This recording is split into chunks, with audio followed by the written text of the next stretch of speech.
고린도전서 10장 31절 한 절 말씀이니 우리 다 한 목소리로 함께 읽겠습니다.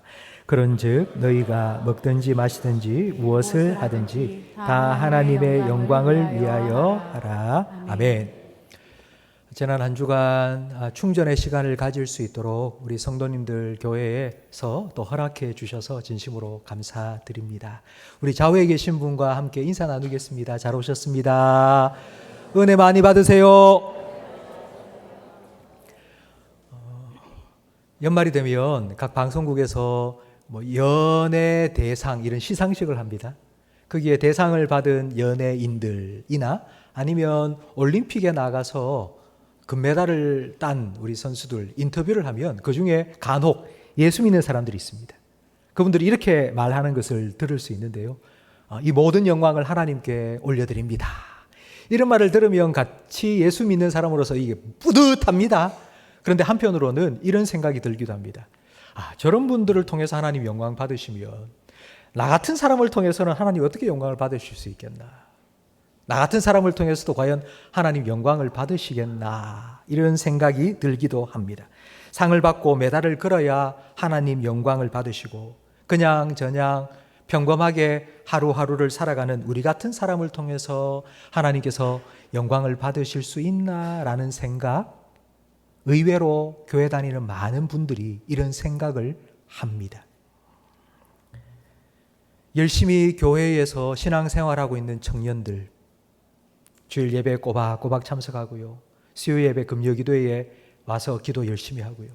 그리고 주일학교 교사로 봉사도 하고요. 그런 청년을 보면서 우리 마음속에는 이런 마음이 있습니다.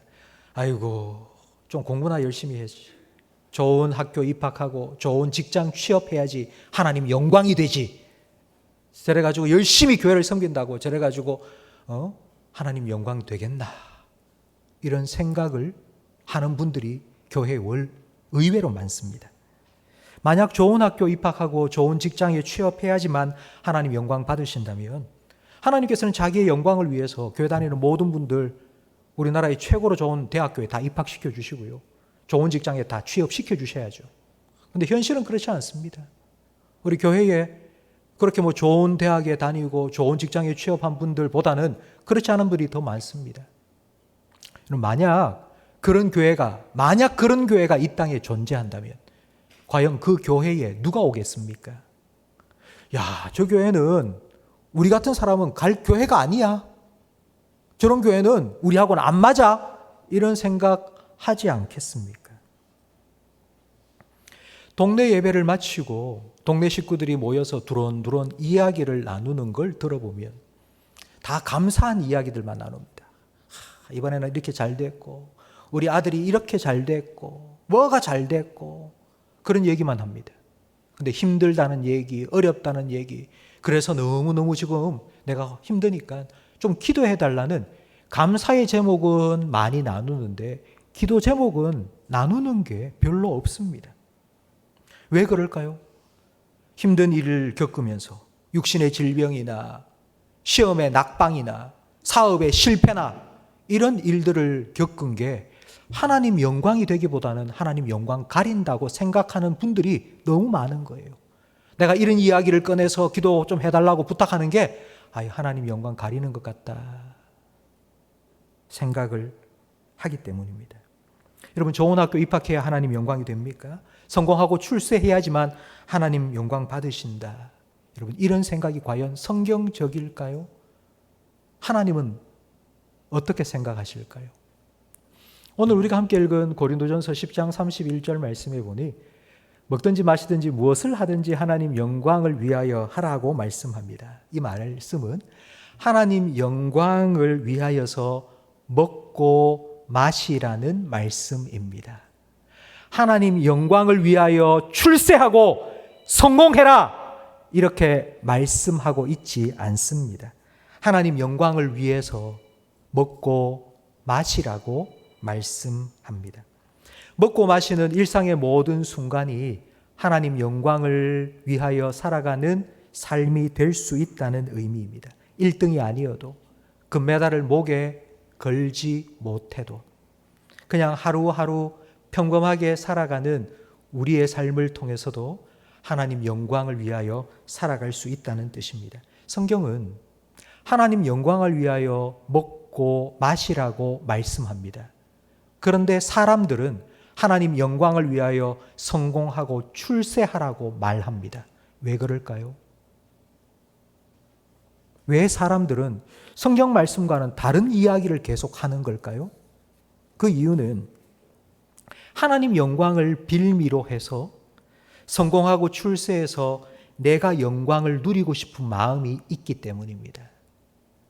성공해라, 출세해라, 좋은 학교 입학하고 좋은 직장 취업해라 이렇게 말하면 너무 속물 같아요. 교회를 다니는 사람이 교회를 다니지 않는 사람하고 똑같은 말하고 있으니 그래서 한마디를 덧붙인 거예요. 하나님 영광을 위해서. 네가 그렇게 돼야지 하나님 영광 돌릴 수 있다고. 그렇게 한마디를 덧붙인 겁니다. 그렇다면 과연 하나님의 영광이란 무엇일까요? 교회를 다닌 분들이, 처음에 교회를 오신 분들은 하나님 믿으라, 예수님 믿으라 이런 말을 많이 듣습니다. 그런데 조금 신앙생활을 하다 보면 하나님 영광이라는 말을 듣기 시작합니다. 하나님, 오늘 우리가 드리는 예배를 통해 하나님 영광 받아 주시옵소서. 내 삶을 통해 하나님 영광 받아 주시고 우리 자녀가 하나님 영광을 위하여 살아가게 해 주시옵소서. 뭐 이런 기도를 우리가 많이 하지 않습니까? 하나님의 영광 많이 듣고 많이 씁니다. 그래서 하나님의 영광이 무엇인지 다 알고 있는 것 같은데 막상 하나님의 영광이 무엇입니까? 물어보면 대답을 못 하세요. 그건 어렴풋이 알고 있기 때문입니다. 정확하게 모르기 때문입니다. 성경에 하나님의 영광이라는 이 단어는 성경 원어로는 카보드입니다. 카보드라는 말은 무겁다는 뜻입니다. 컵에 아무것도 담겨 있지 않으면 컵이 가볍습니다. 근데 컵에 물이 꽉 차 있으면 컵을 들면 무게감이 느껴집니다. 안에 물이 있기 때문에 무게감이 느껴지는 겁니다. 하나님의 영광이라는 건 바로 이런 의미입니다. 하나님의 영광은 하나님의 무게입니다. 왜 하나님의 무게가 느껴지냐면 하나님이 거기에 존재하시기 때문입니다. 하나님의 존재는 곧 하나님의 무게감을 의미합니다. 그게 바로 하나님의 영광입니다. 하나님은 존재가 그 자체로 영광입니다. 하나님의 영광을 우리는 햇빛에 비유할 수 있습니다. 해는 직접 볼 수 없습니다. 해를 직접 보면 너무 밝아서 눈이 타버립니다. 그런데 해가 있다는 것을 우리는 햇빛을 통하여 알 수 있습니다. 그러다가 어제처럼 먹구름이 잔뜩 끼어서 햇볕이 가리워지면 해가 사라진 것이 아닙니다. 이 땅에는 구름이 끼어서 어두컴컴하고 비바람이 불고 천둥 번개가 친다 할지라도 구름 위에는 여전히 해가 찬란하게 빛나고 있는 것처럼 이 땅에 살아가고 있는 우리와 상관없이 하나님은 언제나 영광스러운 분이십니다. 이 말은 우리가 금메달을 목에 걸고 우리가 성공을 하고 우리가 1등 상을 받아서 사람들로부터 영광을 다 받을 때 와 대단하다고 사람들이 우리를 향해 박수 쳐줄 때 우리가 그 영광을 받고는 이 모든 영광을 하나님께 올려드립니다 라고 한들 그게 하나님께 무슨 영광이 되겠습니까? 대낮에 촛불을 들고 촛불로 내가 태양빛을 조금 보태줄게요 하는 것과 다를 바 없습니다. 태평양 물에 그냥 물방울 하나를 똑 떨어뜨리는 것과 다를 바 없습니다. 우리가 무슨 영광을 올려드려야 하나님이 더 영광을 받으시겠습니까? 하나님께서는 하나님의 존재, 하나님의 하나님 되심을 나타내실 때 하나님의 영광이 드러났다고 성경은 표현합니다. 하나님의 영광이 가장 잘 드러난 것이 무엇인지 우리 시편 19편 1절 말씀을 함께 읽어보겠습니다. 하늘이 하나님의 영광을 선포하고 궁창이 그의 손으로 하신 일을 나타내는도다. 바로 창조입니다. 창조는 하나님의 능력과 권능과 솜씨를 유감없이 나타내신 겁니다. 창조 세상을 바라보면서 해와 달과 별들 그리고 산과 바다 불어오는 바람을 느끼면서 와 하나님 위대하시다.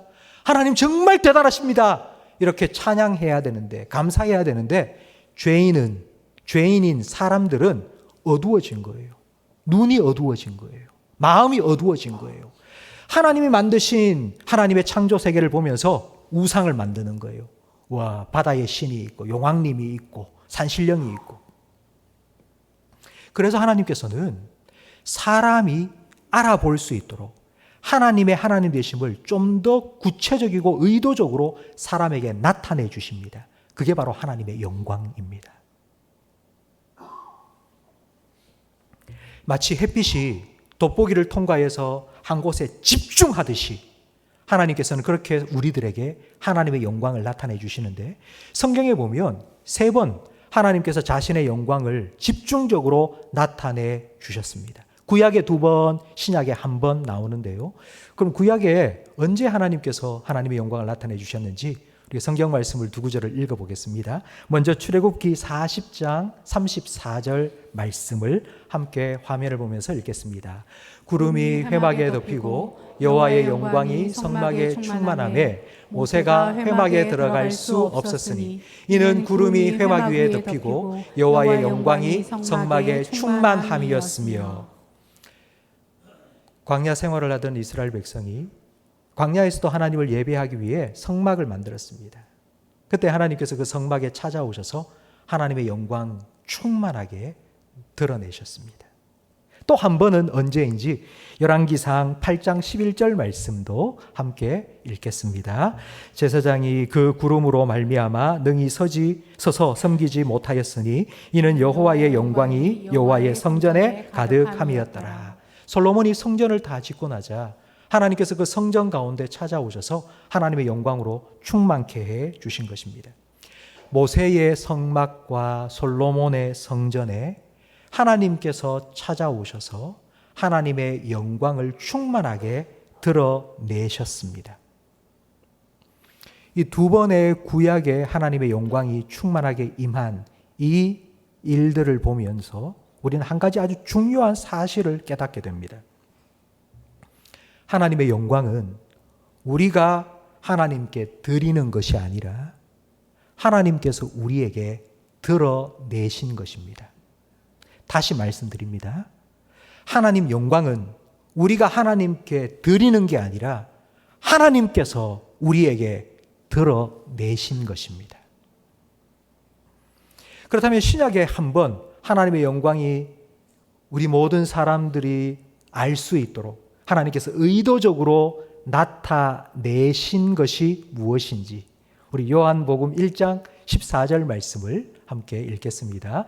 말씀이 육신이 되어 우리 가운데 거하심에 우리가 그의 영광을 보니 아버지의 독생자의 영광이요 은혜와 진리가 충만하더라. 아멘.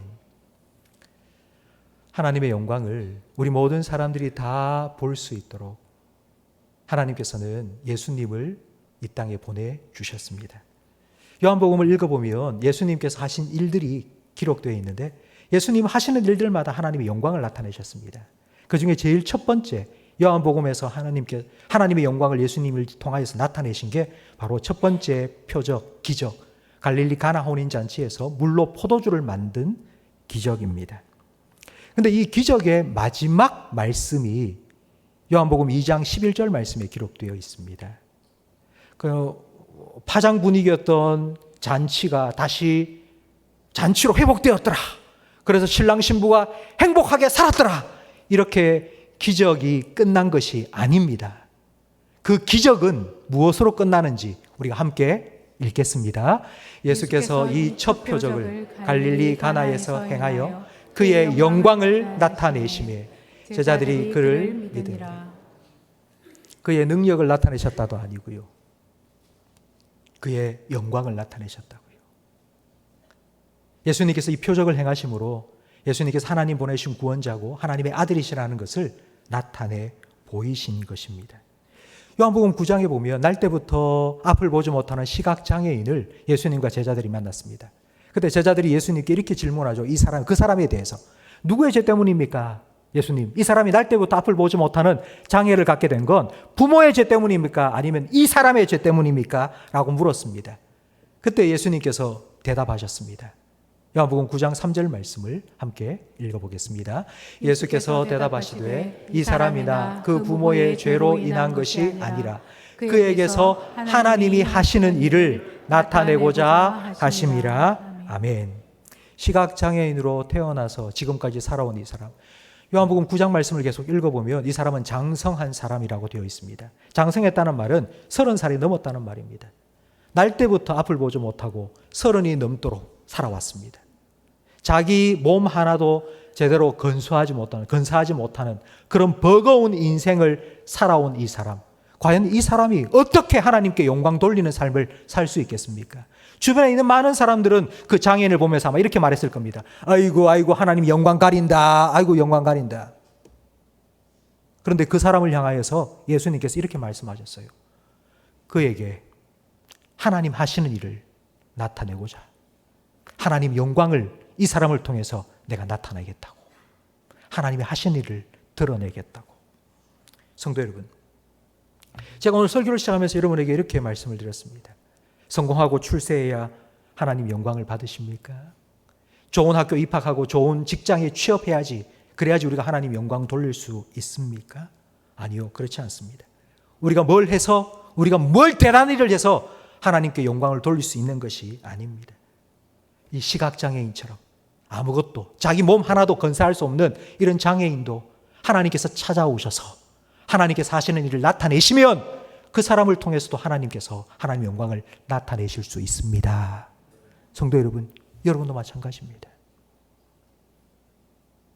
내가 정말 하나님 영광 위에 살 수 있을까? 지금 내가 이렇게 살고 있는데, 나 가진 것 없는데, 사람들이 나를 보면 뭐 예수 믿는 게 왜 저렇게 살아?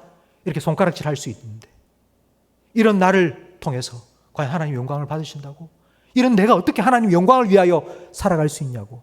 여러분, 내가 무엇을 해서 하나님 영광을 받으시는 것이 아니라 하나님께서 우리에게 찾아오셔서 하나님이 하시는 일들을 우리를 통해 드러내시면 저와 여러분도 하나님 영광 위하여 살아가는 복된 인생으로 바뀔 수 있습니다.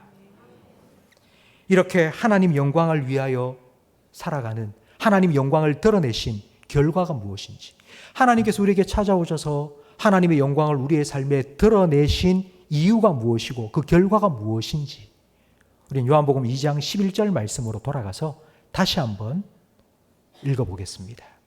예수께서 이 첫 표적을 갈릴리 가나에서 행하여 그의 영광을 나타내시매 제자들이 그를 믿으니라. 아멘. 하나님 영광을 드러내신 목적이 무엇인지 여러분 이 말씀을 통하여 찾으셨습니까? 하나님 영광을 드러내시자 제자들이 우와 하고는 예수님을 믿게 되었습니다. 하나님께서 하나님의 영광을 드러내시는 목적은요, 그 영광을 보면서 우리들이 아, 하나님이 여기 계시는구나, 하나님 지금 여기에 나와 함께 계시는구나, 바로 그 하나님을 믿도록 하기 위해서입니다. 오늘 우리가 살아가는 이 시대는 인류 역사상 가장 부유한 시대입니다. 지금 우리가 살아가는 이 시대보다 더 잘 산 시대가 없습니다. 우리 모든 사람들이 100년 전 가장 잘 산 사람보다 더 잘 살고 있습니다. 저는 이런 시대, 이런 풍요로운 시대, 부유한 시대를 살아가는 우리에게 있어서 우리가 과연 성공하고 출세해야지 하나님 영광을 돌릴 수 있다라고 생각하는 게 저는 좀 잘못됐다고 생각합니다. 우리가 어느 정도 성공하고 어느 정도 출세하고 어느 정도 돈을 벌고 어느 정도 높이 올라가야지 과연 하나님 영광을 돌린다고 말할 수 있겠습니까? 우리보다 더 잘 사는 사람이 너무 많아요. 우리보다 성공한 사람들이 너무 많아요. 저는 오히려 이런 시대에는 정반대로 하나님 영광을 드러낼 수 있다고 생각합니다. 오랜 질병으로 고생하는 분, 고칠 수 없는 질병을 안고 살아가는 성도님, 너무 힘들게 살아가시는데 그분이 병원에 가서 약을 바꾼 거예요. 근데 약을 바꾼 게 자기에게 너무 잘 맞아요. 목사님, 내가 약을 바꿨는데 그 약이 나한테 너무 잘 맞아요. 그래서 너무 감사해요.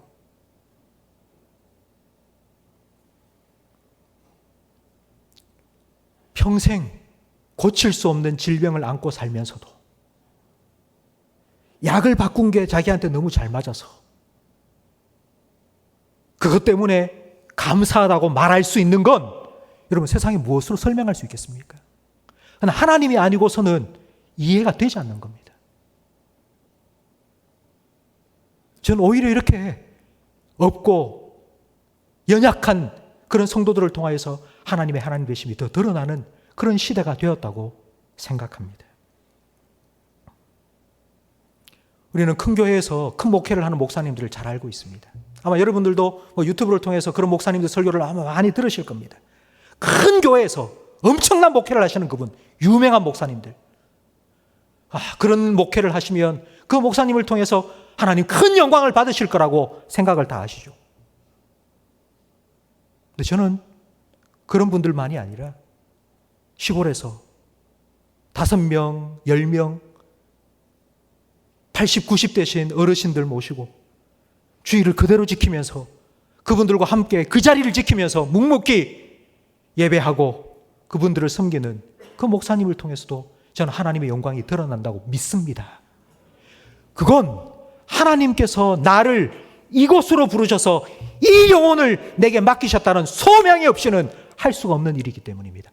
하나님이 아니고서는 설명이 되지 않는 일이기 때문입니다. 저는 오히려 그렇게 연약하고 가난하고 없고 가방끈이 짧은 그런 사람을 통해서 하나님께서는 하나님의 영광을 더욱더 드러내는 시대가 되었다고 저는 생각합니다. 성도 여러분, 하나님 영광을 위하여 산다는 건 바로 이런 것입니다. 나와 함께 하시는 하나님을 내가 드러내는 삶이 되는 것입니다. 나를 통해 하나님이 드러나는 것. 우리는 성공했다, 출세했다 라고 말할 때 내가 생각한 내 계획대로 잘 되면 그게 성공이라고 생각합니다. 근데 하나님의 영광이 드러나는 건요, 내 생각이 아니라 하나님의 뜻이 나를 통해 드러날 때 하나님의 영광이 드러나는 거예요. 내 성격이 드러나는 게 아니라 하나님의 성품이 나를 통해서 드러날 때 하나님 영광을 받으시는 거예요. 그게 하나님이 영광을 위하여 살아가는 것입니다. 이걸 베드로 후서 1장 3절은 우리에게 이렇게 잘 설명해 주고 있습니다. 우리 함께 화면을 보면서 읽겠습니다. 그의 신기한 능력으로 생명과 경건에 속한 모든 것을 우리에게 주셨으니 이는 자기의 영광과 덕으로서 우리를 부르신 이를 알므로 말미암음이라. 이로써 그 보배롭고 지극히 큰 약속을 우리에게 주사 이 약속으로 말미암아 너희가 정욕 때문에 세상에서 썩어질 것을 피하여 신성한 성품에 참여하는 자가 되게 하려 하셨느니라. 아멘. 예수 믿는 사람, 하나님 믿고 사는 사람, 그리스도인들에게 그냥 착하게 살아라, 거짓말하지 말고 세상 사람들에게 손가락질 받을 그런 짓 하지 말고 살아라, 이런 말씀을 하는 게 아닙니다. 이런 말을 하는 게 아닙니다. 네가 하나님을 안다면 그 하나님의 성품에 네가 참여해서 네를 보면 진짜 하나님 보는 것 같다. 아버지를 보니까 하나님이 이런 분인 것 같아요. 여보, 당신을 보니까 예수님이 이런 분인 것 같아요. 이게 바로 하나님의 성품, 신성한 성품에 참여하는 삶을 살아가는 것이고, 바로 이런 삶을 통해서 하나님 영광을 받으신다고요. 하나님 영광이 드러나신다고 말씀하고 있습니다. 하나님의 영광은 햇빛입니다. 그 하나님의 영광을 위하여 살아가는 건, 그 하나님의 영광을 위하여 살아가는 건 그 햇빛이 반사되어 비치는 달빛입니다. 저와 여러분은 하나님의 영광의 빛을 받아서 그 빛을 반사하는 달빛입니다. 어두운 밤을 밝히는 달빛처럼 성도들을 통하여서 하나님의 영광이 이 세상 가운데 비치기를 원하십니다. 바로 이것이 예수님께서 말씀하신 너희는 세상의 빛이라 하신 말씀의 의미입니다. 그러므로 우리는 오늘 본문 말씀처럼 먹든지 마시든지 무엇을 하든지 하나님 영광을 위하여 살아갈 수 있습니다. 우리는 스스로 빛을 낼 수 없습니다. 우리는 발광체가 아닙니다. 우리는 반사체입니다. 하나님의 영광이 우리에게 반사되어서 우리는 빛을 내는 것입니다. 이걸 성경 말씀 속에서 가장 잘 보여주는 한 사건이 있습니다. 출애굽기 34장 29절 말씀인데요. 함께 읽어보겠습니다. 모세가 그 증거의 두 판을 모세의 손에 들고 시내산에서 내려오니 그 산에서 내려올 때에 모세는 자기가 여호와와 말하였으므로 말미암아 얼굴 피부에 광채가 나나 깨닫지 못하였더라. 아론과 온 이스라엘 자손이 모세를 볼 때에 모세의 얼굴 피부에 광채가 남을 보고 그에게 가까이 하기를 두려워하더니 모세가 그들에게 말하기를 마치고 수건으로 자기 얼굴을 가렸더라. 아멘. 모세가 하나님을 만나서 십계명을 받고 내려오자 모세의 얼굴, 하나님을 만나고 내려온 모세의 얼굴에 하나님의 영광의 빛이 반사되어서 막 비친 거예요. 백성들이 모세의 얼굴에 빛이 막 나니까 두려워했어요. 그러자 모세가 수건으로 자기 얼굴을 가렸습니다. 그러자 하나님의 영광이 가리워졌습니다.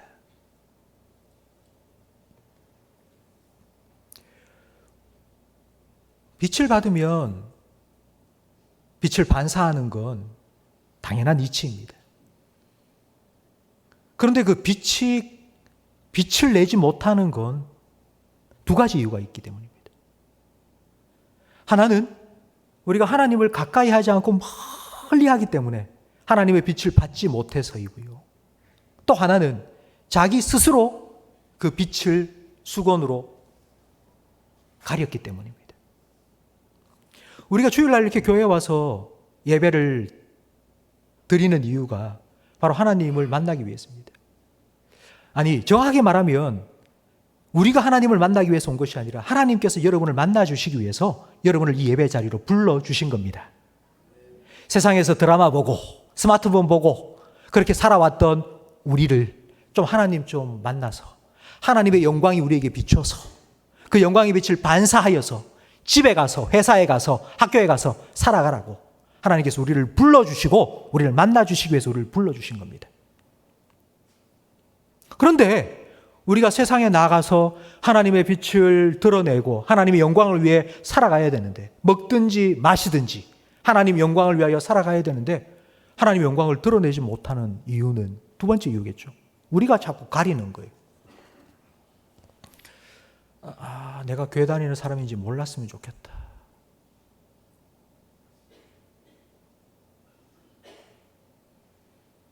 내가 교회 다니는 사람이라고 알면 그때부터 내가 피곤해지기 시작하는데 그냥 조용히 그냥 숨어 사는 것처럼 그렇게 살아야 되겠다. 그래서 자기 스스로 자꾸 가리는 거예요. 요즘 동성애자들이 커밍아웃을 참 많이 하지 않습니까? 그래서 저는 우리 성도들도 좀 커밍아웃을 해야 된다고 말씀드립니다. 좀 우리 성도들이 커밍아웃을 좀 해야 됩니다. 하나님 영광을 위하여서 하나님 영광을 위하여 살아가는 사람으로서. 앞서서 제가 금메달을 목에 걸고 1등이 되어서 상을 받으면서 이 모든 영광 하나님께 올려드립니다 라고 말하는 그 자리, 여러분, 저는 여러분의 인생 가운데에 그렇게 모든 사람의 박수를 받고 영광을 받으면서 이 모든 영광을 하나님께 올려드립니다 라고 말할 수 있는 그런 순간이 한두 번쯤은 찾아오기를 주님의 이름으로 축복합니다. 그러나 그 순간이 되기 전 오늘을 먹든지 마시든지 무엇을 하든지 하나님 영광 위하여 살아갈 수 있기를 더욱 예수님의 이름으로 축원합니다. 먹고 마시는 일에도 우리는 하나님 영광 위하여 살아갈 수 있습니다. 만약 우리가 그렇게 살아간다면 하나님께서는 우리가 그렇게 먹고 마시면서도 하나님께 감사하고 하나님 영광을 위하여 살아가는 우리를 통해서 더 큰 영광을 드러내시기 위해서 조금씩 우리를 하나님 가까이 불러주시고요.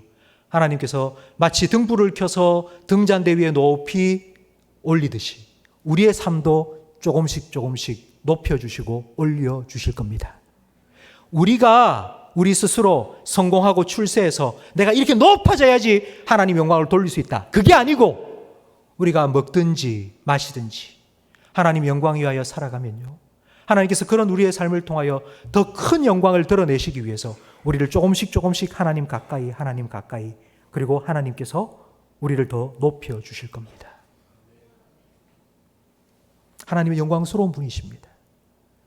하나님께서는 그 영광을 우리에게 나타내 주시기를 기뻐하셨습니다. 그리고 우리를 통하여 그 하나님의 영광스러운 빛이 세상에 비춰지기를 원하십니다. 우리는 스스로 빛이 될 수 없습니다. 우리는 우리 스스로 스타가 될 수 없습니다. 하나님께서 우리에게 빛을 비춰주셔야지 우리는 그 빛을 발할 수 있습니다. 그렇기 때문에 우리는 하나님을 가까이 해야 됩니다. 하나님을 만나야 됩니다. 하나님을 예배해야 됩니다. 예배를 통해서 하나님께서 여러분을 부르신 그 하나님을 만나고 그 하나님의 영광의 빛이 여러분의 얼굴에, 여러분의 마음에 가득하게 되기를 주님의 이름으로 축원합니다. 여러분이 살아가는 여러분의 삶의 현장, 가정과 직장과 학교에서 그 하나님의 영광의 빛이 여러분을 통해서 환하게 비춰질 수 있기를, 그렇게 하나님 영광 위하여 살아가는 우리 모든 성도들의 복된 삶이 될 수 있기를 예수님의 이름으로 축원합니다.